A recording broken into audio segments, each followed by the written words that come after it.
Hey everyone, Miss GoElectric here. It is a beautiful fall day in Pure, Michigan, and I might have just the bike for the occasion. This here in front of me is the Magicycle Cruiser Pro. This bike is really going to be suited for people who are avid hunters, avid campers. It has a long range battery, and I think that this is going to be a good overall bike to take out in any kind of conditions. So let's go in more detail about the specifications and then take it out for a ride.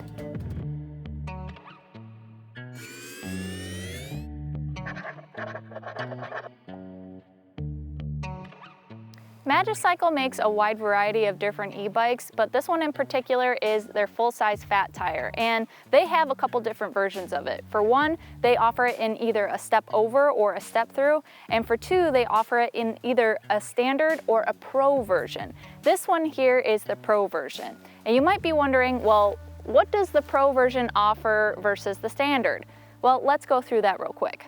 One of the main things is that this has a 52 volt 20 amp hour battery, which is equivalent to 1040 watt hours over a kilowatt hour of power. So this is going to be great for long range, and Magicycle says anywhere from about 60 to 80 miles of range. Next is the brakes. Now the standard version has mechanical brakes, but this pro version has hydraulics. So that's going to help have good stopping power, I'm hoping, and we'll find out on the trail. But this has a 750 watt motor and it peaks at 1000 watts. That's going to be the same on both versions. So essentially the Pro means a bigger battery and better brakes. The price on this is about $2,200 MSRP, but I've seen it on discount at about $1,900, which I think is a great deal because this bike comes with a ton of accessories. The fenders, the integrated lights, and the rear rack are all included at that price point. And I think that is a great thing to have, and you probably heard me say it many times before. I think all e-bikes should come with that. It definitely increases the versatility of the bike. And that brings me to my next point. I'm really impressed with the wide variety and the amount of accessories that Magicycle offers on their website. And you'll see some of them included here, like the front rack, the suspension seat post, and the pannier. Now, they also offer a lot more than just that, and one thing that I think pretty much every bike should offer, and I don't know why they don't, is this cover here. It's gonna be great for camping trips to cover your bike so it doesn't get any dew or rain on it. They also offer unique accessories like a Bluetooth speaker that mounts on your handlebar or a fireproof bag for your battery when you're storing it or want to charge it. And they offer helmets, they offer a ton of different accessories, and this makes it so that you can get it all in one shipment, similar to what you would experience at a bike shop. Now, surprisingly, a lot of e-bike brands do not offer this. This Cruiser Pro frame is made out of aluminum, and this can actually support riders anywhere between 5'5" and 6'5", and a payload capacity of 350 pounds. So this is going to be a good option for those taller and heavier riders. One last thing that I want to point out is that this bike has a ton of brand name components, including the LG battery, the Shimano gear set, the hydraulic brakes by Tektro with 180 millimeter rotors, and the Kenda fat tires, which are 26 inch by 4 inches wide. This should make it easy for you to find replacement components if you do need it. But enough talking about this bike. I really want to take it out on the trail, so let's go.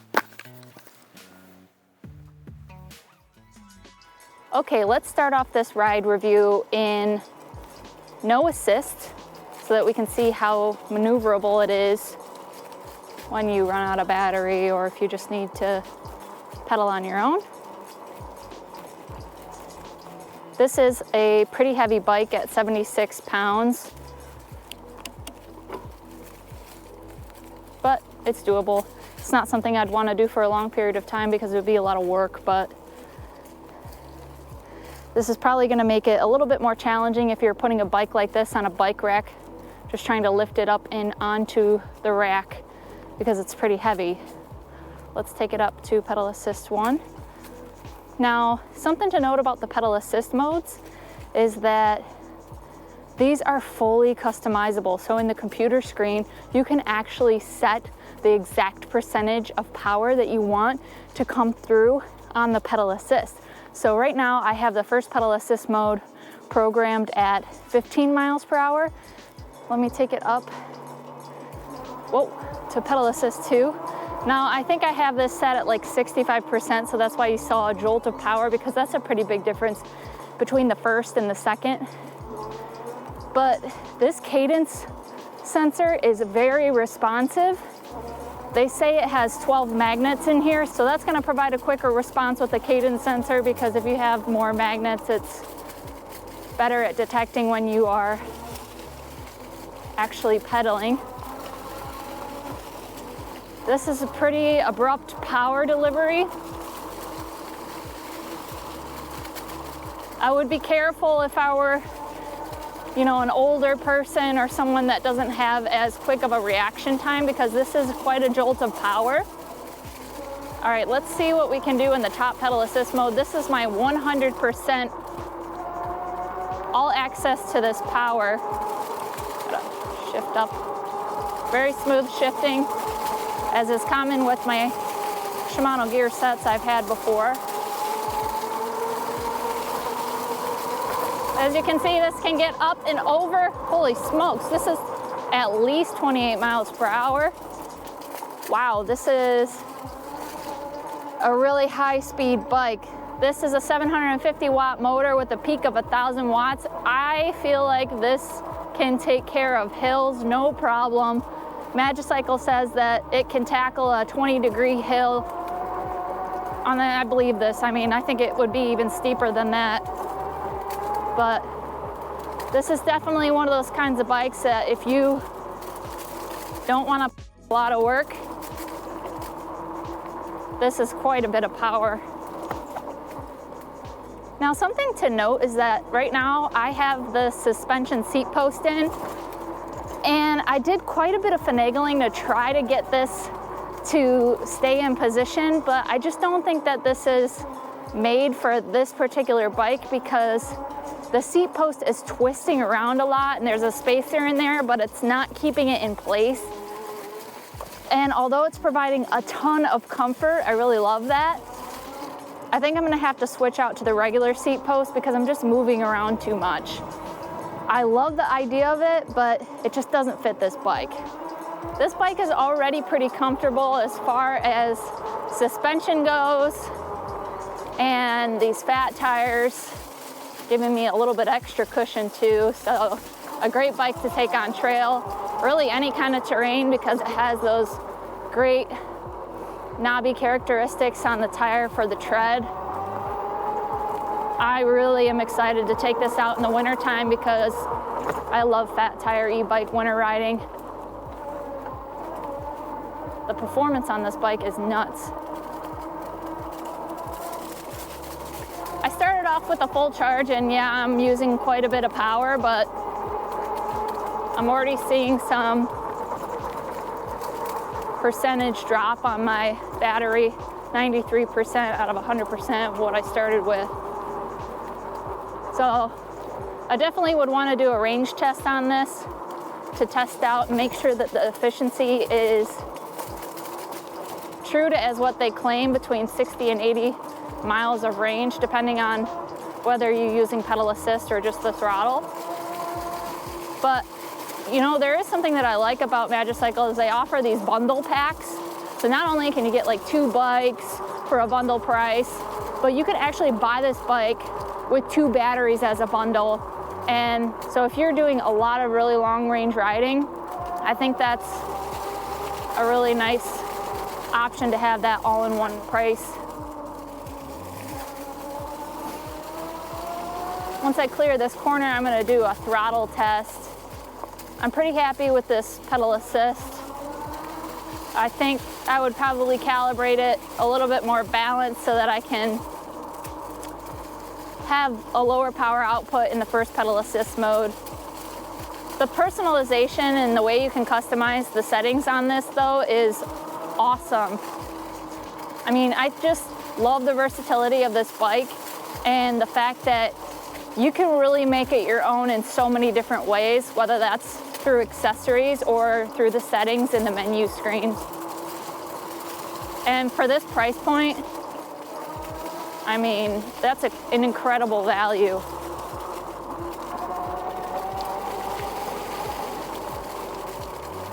Exceptional pedal assist power.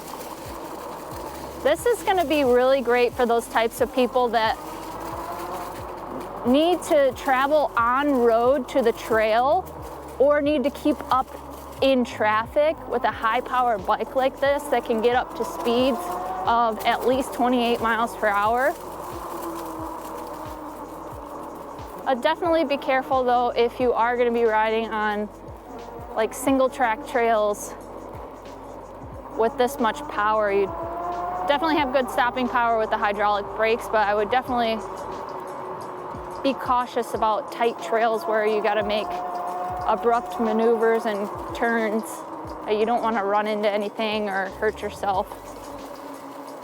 But it's pretty easy and quick to change those percentages in modes. So if you're feeling a certain way or you're in a different use case for this bike and you want to make a quick adjustment, you can do that really fast. All right, let's do some throttle testing once I get up and around this corner.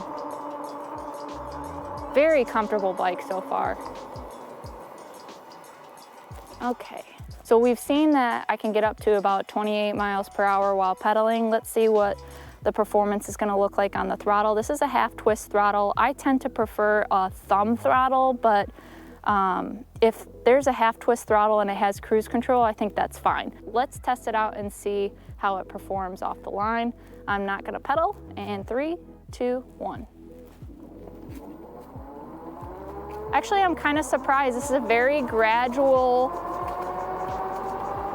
not jumpy transition for throttle.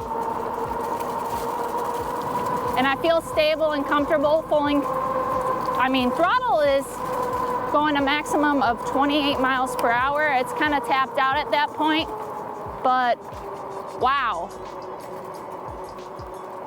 Very good performance out of this bike.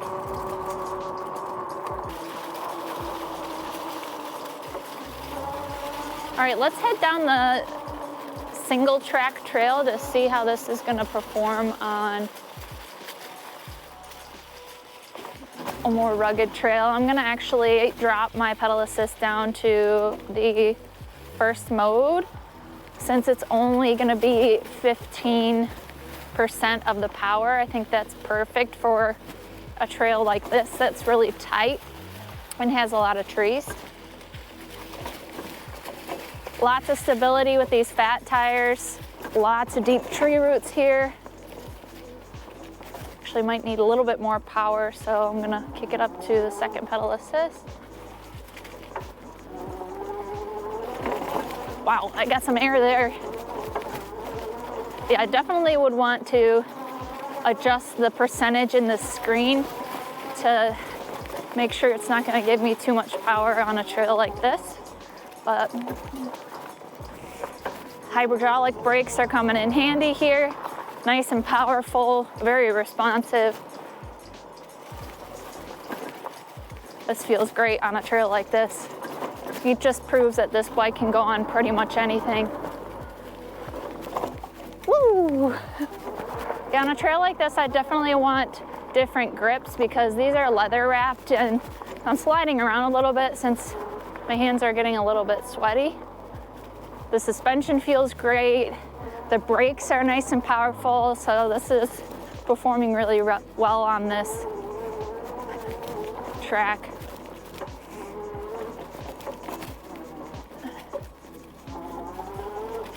What I like about the calibration of this cadence sensor is that not only is it quick to respond when I'm pedaling, but also when I stop pedaling. And that's really important if you're gonna take it on a trail like this, because obviously you can use the brakes, but if you wanna make sure the power delivery isn't continuing, you stop pedaling and you can kind of coast a little bit without being worried that it's gonna jump the gun or take you off trail or run into anything. This bike is just such a great performer in any kind of situation. Look at that deep hill, lots of rocks. It's going over it with no problem.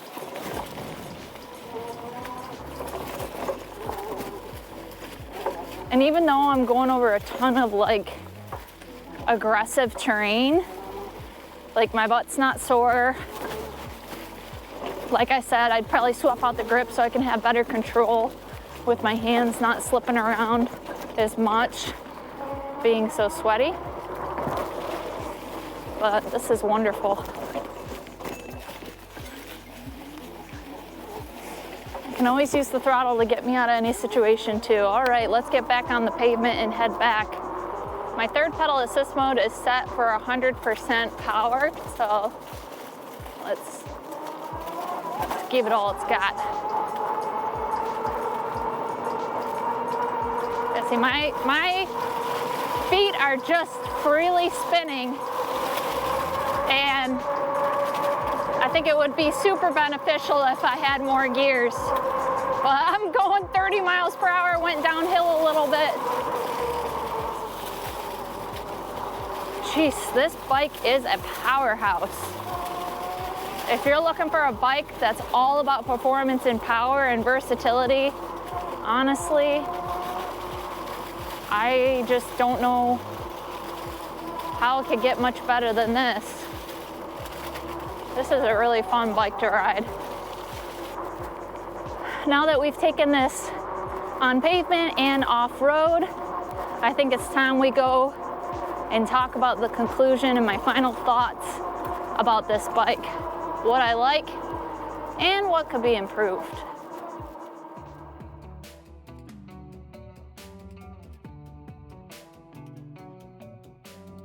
All right, now that I've spent some time on the Magicycle Cruiser Pro, let's talk about the things that I'd like to see as far as improvements go and the things I really enjoy about this bike. First, let's talk about the things that I enjoy. For one, I just think that this is a great value with all of the included accessories, whether that be the fenders, the lights, the rear rack, and the availability to purchase even more very unique and wide variety of accessories, whether that be a front rack, a suspension seat post, and the bags included that you see here. The performance on this bike is stellar, and I've reviewed quite a few bikes in this category, and I'd say the closest one to come to the level of performance as this one does is probably the Traxxas Explorer. But the thing is with the Traxxas and other bikes like it is that the power is a little bit too much off the line. So even in the lowest pedal assist mode, it can be jumpy and kind of scary, to be honest, because it's too much power. The fact that you can customize this and change each pedal assist mode to the exact percentage you want is awesome, and I think that is a great benefit to this bike in particular. This is a really large battery. It's 20 amp hours, and I have no problem believing that it's going to achieve what they advertise it at 60 to 80 miles of range, but at the very least, you'll get 50 miles out of this. The hydraulic brakes performed well, the shifting was really smooth, and it was a really comfortable ride. But no bike is perfect, so let's talk about the improvements I'd like to see. And to be honest, they're pretty minor. One, let's start off with the frame design. I've seen this frame before on other e-bike manufacturers, and they do claim that it's a step-through design, but it's not really that easy to step over and into because of how high this center tube comes up. And that's making way for this battery, which is another point I want to bring up, is the battery is not built into the frame. It is easy to slide in and out, but I'm not a fan of this styling, and I think it just brings this center tube up too high for me to get on and off the bike easily. The other thing is the water bottle boss is in a position that if I do have a water bottle cage put here, it is going to make it even more difficult to get on and off the bike. Another thing about the frame design is that the controller here just looks like it's slapped on there. I don't really like how it's not integrated in some kind of way. It's kind of ugly, to be honest, and I think that it is hidden more with the darker frame colors. It's not as noticeable, but on this white frame, kind of an eyesore. Another eyesore that I want to mention is the fact that this is branded everywhere. I think it's a little too much. I see it on the neoprene sleeve over here on the side. There's also the website that's listed on the back side of the bike on both sides. The battery has branding. There's also another graphic right here under the battery. There is all over the fork some designs here that have the branding on it. So I just think it's a little too much. The stickers on the fork and on the battery look like they might be able to peel off, so I'm going to attempt to try to do that because I think it'll look better that way. But the ones on the frame are all painted on, so unfortunately I can't take those off. This leather material on the grips is a premium feel and I like the paddle shape, but I prefer a rubberized grip just because it is more comfortable and also it keeps my hand in place when I'm riding, but that's just a personal preference. One of the last things is that the suspension seat post that they sell does not seem compatible with this bike. Hopefully I'm doing something wrong, but even with the sleeve in there, it was twisting around a lot while I was riding. I honestly think it could make it a next level riding experience and super comfortable, but honestly, I'm reaching for criticism though, because this is a really great bike, and out of all of the e-bikes that I've tested in this category, I think if you can get this for under $2,000, I don't see why you wouldn't. It is one of the most powerful, long range, comfortable, great high quality component bikes that I've seen on the market, and for under $2,000, that would be a steal. Well, I really appreciate you guys watching this latest review on the Magicycle Cruiser Pro. If you're interested in learning more or want to purchase one of these bikes, please see the link in the description below. If Magicycle finds that we're helping their customers find the right bike for them, they might help support the Miss GoElectric channel. Well, until next time, drive, fly, ride. Go electric.